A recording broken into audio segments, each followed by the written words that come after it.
You're a fact guy. You're a factual man. I've always kind of battled the dark arts overall. So it's like, I've never really looked at a ton of the facts. You know, it's always been this more ethereal sort of. What you want to be true rather than what is true. I took one class out in Arizona at pretty high altitude. You know what they say? That if you learn something under certain psychomotor conditions, that you recover it better under those same conditions. Oh, wow. Like if you get high and you learn something, if you get high again later, you remember that better because you match the mental states. Oh, say aliens show up, right? Is there a society or culture or ethnicity that's best evolved, you think, to handle it? Scientists. Really? Scientists. If an alien came here, go ahead, Theo, if an alien landed right in front of us and said to you, Theo, take me to your leader, are you going to take him to the White House? No. No, of course not. Are you going to take him to Congress? No. No. That's a great question. That's my point. Take him to? You would take him to, well, I'm not going to speak for you, but I happen to be a scientist, but if I were not a scientist, I would take him to a scientist. You would? Yes. A biologist or a physicist. Somebody who's, by the way. Say science is closed that day. Come back, out to lunch. Come back tomorrow. Open at 9 in the morning. So no, even science has a sandwich, bro. Where would you take him? You speak of science like it's the one dude behind the counter. Behind the lunch counter. Hey, I'm just saying. No. Where would you take him then? No, wait, let me finish what happens if you're trying to talk to him. Okay. My point is, mathematics. I give him a treat first, I think. You'd have to, A treat. They're not a pet.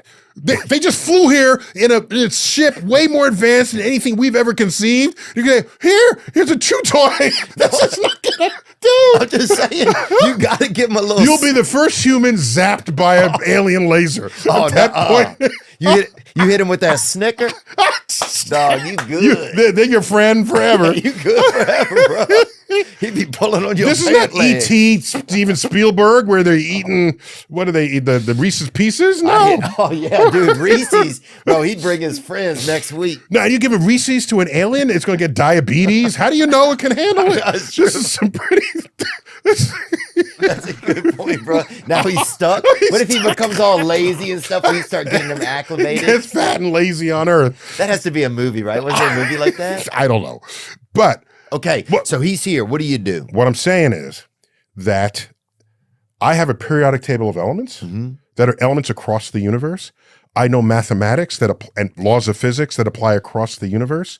They got here from across the universe. So those laws would be totally the same on their planet. Totally the same. So if you're going to start with a language, like, oh, this is a cup and this is a fork and this is it's like, this is our elements. And this is, we call this aluminum, we call this, and they will know, and they start to develop a common vocabulary so that you can communicate with them. Because they're not going to speak English, nor French, nor Mandarin, none of the above. That being said, if they send radio signals here, the largest radio telescope is going to pick it up first.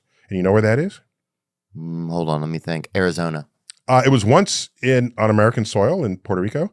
The Arecibo telescope, but that collapsed out of disuse. And the largest radio telescope in the world is in China. Wow! So the first humans that will hear the signals sent by aliens will be Chinese astrophysicists. But we're talking about if they visit. So if they visit, I'm saying bring them to a scientist. The scientist will know how to think about and pose questions to them. So the Chinese would be the first people to know that, right? No, to hear a signal. Okay. That comes over. Do you think that they would tell the rest of us or not? Probably not initially, but eventually. No. The thing is, why should they? They built their own damn telescope. That telescope is a mile in circumference, by the way. You want to get a sense of how big it is. It's called the FAST telescope, 500-meter aperture spherical telescope. Oh, That's damn. the acronym, FAST. But if they know and they don't tell us, man. Then they can have a whole pact. And they say, we are the chosen ones and everyone else on Earth isn't. Send your ray beams to, I don't know what they're going to do.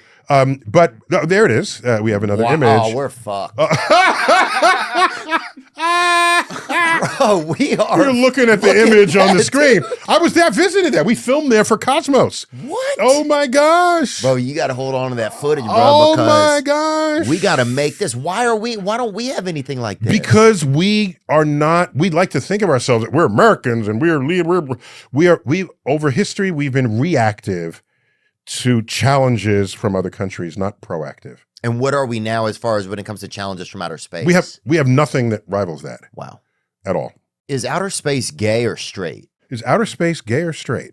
Practically everything we see and measure in space, not only objects, but temperature, size, density, is on a spectrum.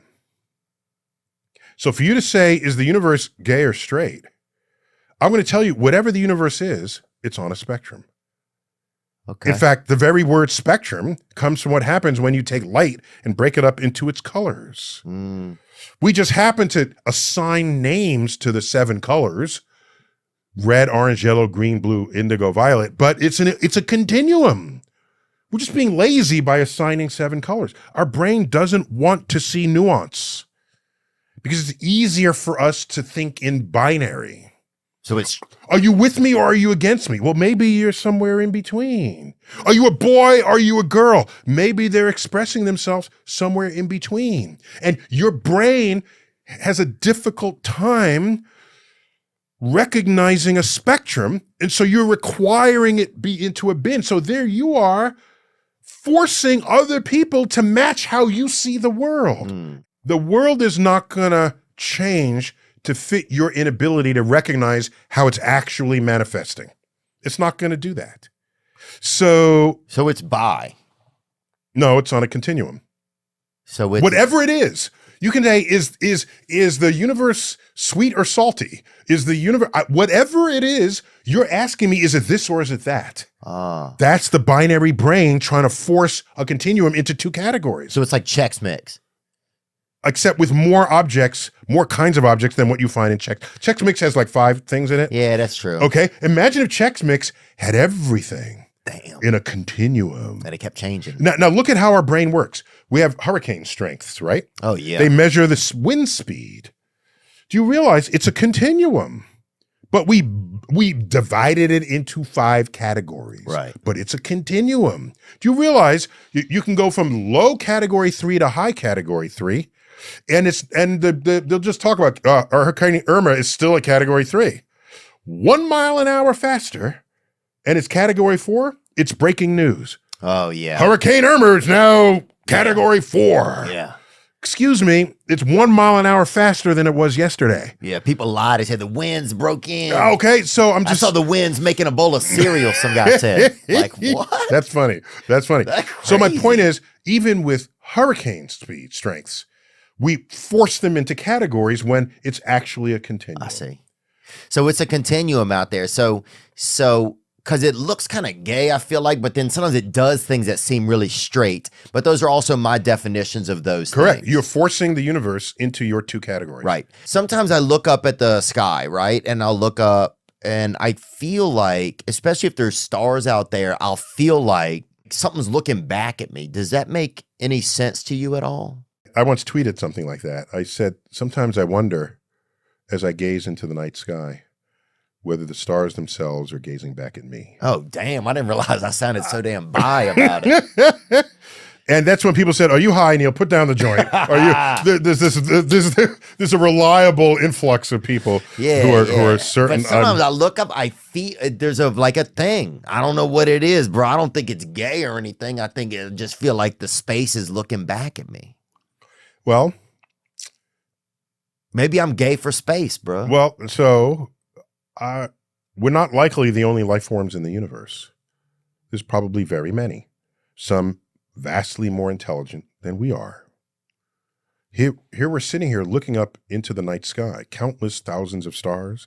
With binoculars, it rises into the millions of stars.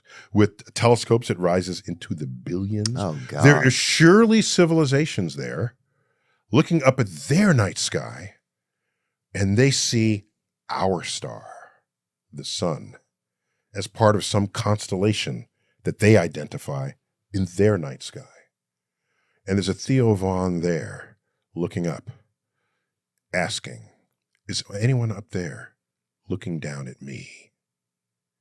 And we get to say, yes, we have your counterpart. Gotcha.